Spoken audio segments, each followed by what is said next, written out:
Thank you for watching, and remember to like this video and subscribe to my channel. Thank you for your support. Thanks, Dr. Postel. Well, let's talk about the travel today because a lot of us are going to be doing it. Yeah, the good news is sunshine's returning. We had some freezing rain, and some snow yesterday for Christmas. You had some snow, but the freezing rain is no longer an issue.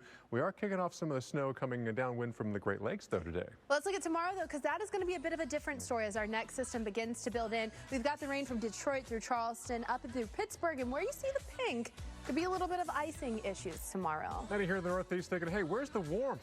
Our temperature's trending around average, cooler than average for a couple of days here. But this next system is warm enough where widespread freezing rain won't be an issue like it has been the last, say, 36 hours. That's right. Hey, taking a look at the nation for today, you can see where we've got the majority of the impactful weather along the western portions of the country and the northern tier. We're back after the break. States, sunscreen.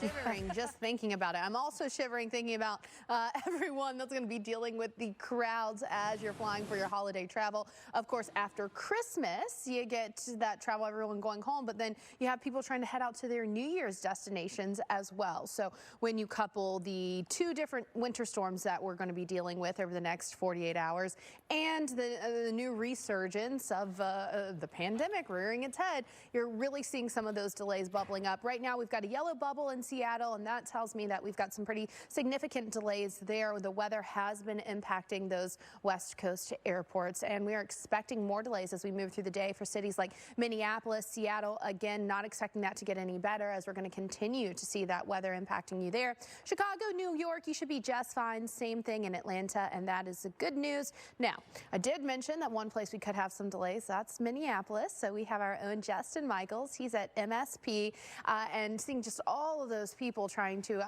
I'm assuming, either take a look at this. It shows you what we're going to have as we head into this week. In Dallas, average highs 53, 57, 56. Oh, numbers. Those are hard this morning. Numbers.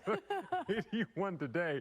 We stay above average right on through the middle of the week. We even have rain coming through. Doesn't really drop us below average. Yeah, it's well above average. And if you like this, you're probably loving it, but you're not getting any reprieve from the heat. Today, we've got 214 million people above average, and we're keeping those numbers very high. And you'll notice where the focal point of this is where it doesn't move across the southern plains and up through portions of the Mississippi Valley and the eastern portions of the country as well. Yeah, a lot of plants are confused, thinking it's spring, tulips and stuff coming up, but all these dots are potential record highs as we head into this week, and not just 1 or 2 degrees above average, 15, 25, close to 30 degrees above average, and the heat continues, and so do the records. Yeah, let's talk about it. San Angelo, the forecast for today, 88 degrees. You are going to absolutely blast past that old record of 83. Abilene, 89. That is just mind-blowing. These are records that are smashing, crashing.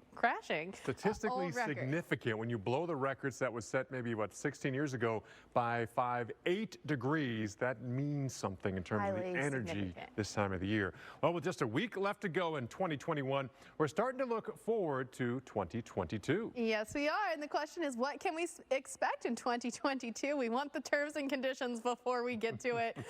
Here's the Weather Channel's Dr. Greg Postel with some answers. 57 in Nashville, 44 in St. Louis. That should be, you're like afternoon high temperatures, but it's not. St. Louis, we have some milder weather, even tomorrow or Tuesday, getting into the upper 50s, but then some cool air starts pushing through the Midwest, but we do have some wet weather, not snowy weather for you. I mean, I guess if you have to have the rain, at least it's not a freezing cold rain. That could be much worse. So here's what's going on. We've got warm south of the jet stream, extreme cold north of the jet stream.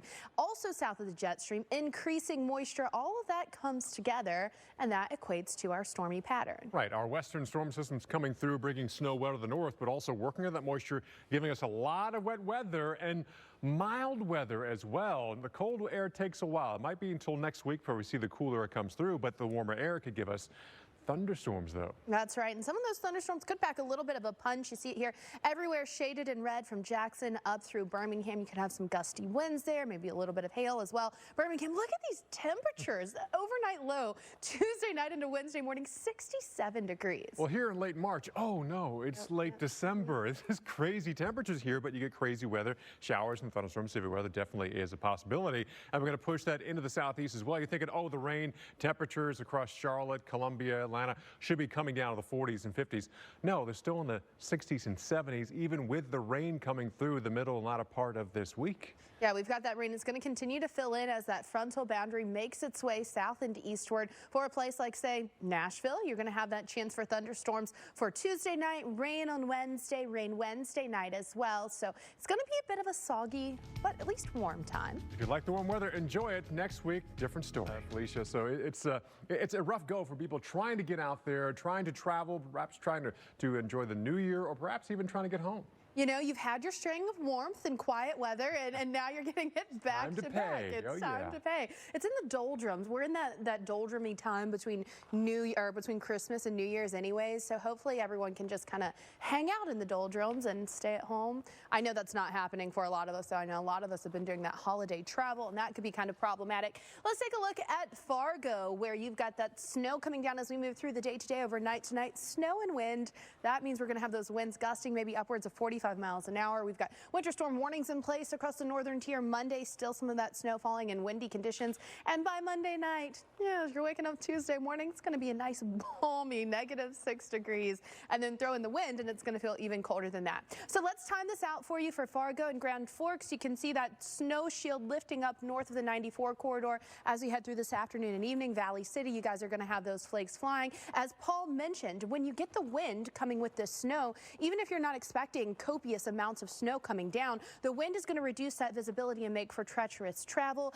Now, you know, maybe my meter is off as a Florida person, but I'd call that quite a bit of snow, 9 to 10 inches in one snowstorm from Delphine. So Grand Forks and Fargo, not only are you going to have quite a bit of snow adding up, but you are going to have that wind, and that could definitely exacerbate those travel troubles. To Minneapolis now, where we've got temperatures staying in the 20s today into Monday morning. You can see those temperatures kind of hovering around steady for the Twin Cities. We'll watch as that snow fills in this afternoon from the southwest to the northeast, Oak Grove down to Lakeville. You guys have that chance for some snow, and where you see that kind of blue get darker, that means that snow is coming down at a really good clip, and you're continuing with that wind. We'll see snow to the tune of about 4 to 5 inches, so this is going to add up a bit, a nice little coating for you through tomorrow.